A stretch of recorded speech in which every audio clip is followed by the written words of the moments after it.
La présidente, madame la déléguée spéciale, chère Hamida, mes chers collègues. Avec 50 millions de visiteurs par an, l'Île-de-France est la première destination touristique au monde. Un leadership que l'on doit notamment au travail remarquable des équipes, des centres d'accueil régionaux du tourisme et du comité régional du tourisme d'Île-de-France, qui, comme vous le savez, est désormais fusionné à Choose Paris Region.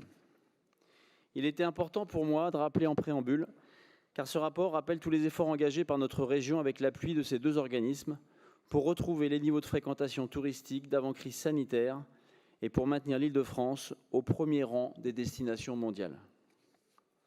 Dans le cadre du rapport de la Chambre régionale des comptes, les rapporteurs soulignent, et c'est essentiel, la situation financière très saine des deux associations contrôlées.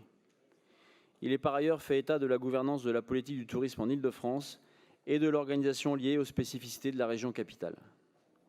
Les rapporteurs suggèrent de simplifier la chaîne de compétences en assurant le pilotage de la politique touristique à l'échelle régionale en Île-de-France et invitent à la création d'un syndicat du tourisme francilien sur le modèle d'Île-de-France Mobilité pour les transports en commun.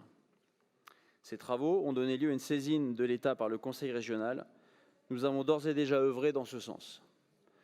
De nombreuses mesures rejoignent les conclusions de ce rapport, ont été engagées depuis la notification d'ouverture du processus d'instruction en juillet 2022, comme l'a évoqué notre déléguée spéciale Hamida Rezaï, dont je salue le travail, en lien avec notre vice-présidente Alexandra Dublanche.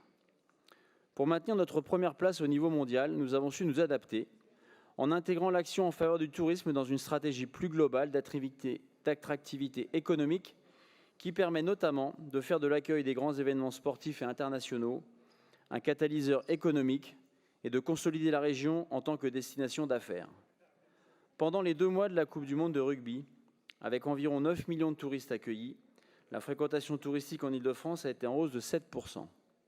L'étude d'impact économique a démontré que 98% des visiteurs étrangers étaient satisfaits de leur séjour francilien. Cette Coupe du monde a généré 1,2 milliard de dépenses.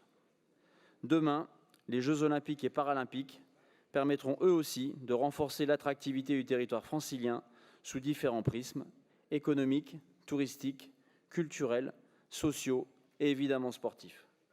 Ce dynamisme touristique, nous le souhaitons également responsable, écologique et circulaire.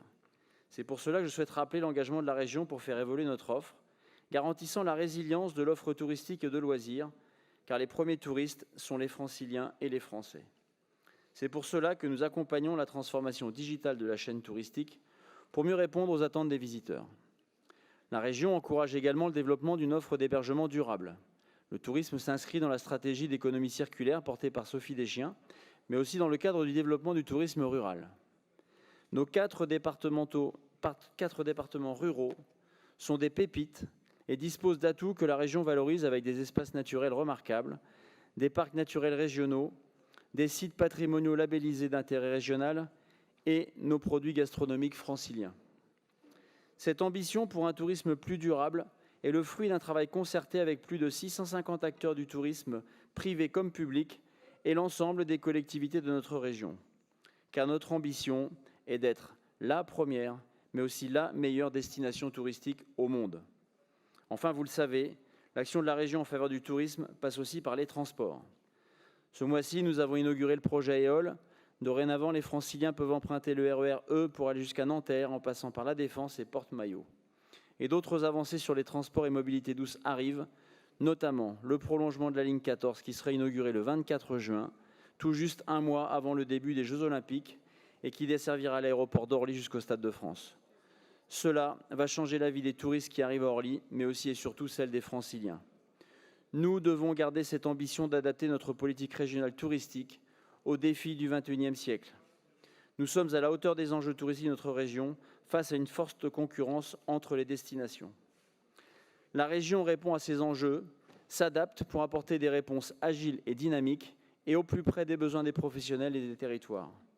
Plus que jamais, notre objectif est de faire de la région Île-de-France la meilleure destination mondiale en devenant la référence d'un nouveau type de tourisme plus qualitatif, innovant et respectueux de l'environnement. Je vous remercie.